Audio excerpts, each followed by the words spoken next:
भीमसेनजींचा विषय निघाला म्हणून एक अगदी छोटीशी आठवण पटकन सांगतो.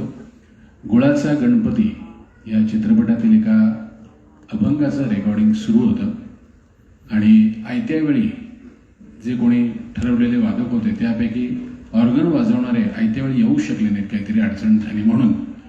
तेव्हा पु ल म्हणाले की जरी आम्ही पंढरपूरच्या विठोबासाठी अभंग करत होतो आणि ऑर्गनवाला आला नाही म्हणून काही विठोबा येऊन ऑर्गन वाजवायला बसणार नव्हता. मग आमच्या मदतीला धावून आला तो आमचा परममित्र वसंत देशपांडे आणि इंद्रायणी काठी या गाण्याला डॉक्टर वसंतराव देशपांडे यांनी ऑर्गनची साथ केली.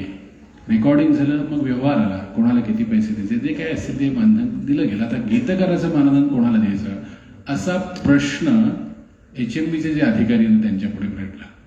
तर पु ल म्हणाले कोणाला द्यायचं म्हणजे काय, माडगुळकरांना द्यायचं. गदी माडगुळकर त्यांनी लिहिलेलं आहे. तर ते म्हणाले छे छे हा संत ज्ञानेश्वरांचा अभंग आहे. तर पु लंनी सांगितलं की हा संत ज्ञानेश्वरांचा अभंग नाहीये, हा गदी माडगुळकरांचाच अभंग आहे.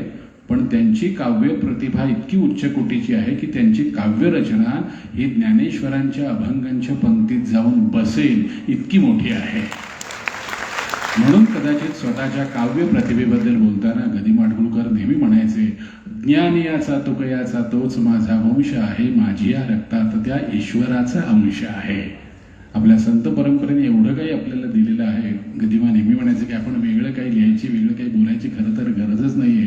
म्हणिले म्हणावे आणि जाणिले जाणावे एवढं जरी केलं आणि पांढऱ्यावर काळी 4 अक्षरं उमटवली तरी आपल्याला लोक आधुनिक महाराष्ट्र वाल्मिकी म्हणून ओळखतात. ही सगळी जी काही श्रीमंती आहे ती आपल्या संत परंपरेची आहे.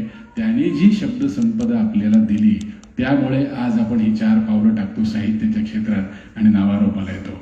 शब्दप्रभू म्हणजे काय तर गदिमांसारखं. मला असं वाटतं ज्यावेळी गदिमा एखादं गाणं लिहायला बसत असतील, अभंग लिहायला बसत असतील, तेव्हा मराठी भाषेत जेवढे म्हणून शब्द आहेत ते सगळे शब्द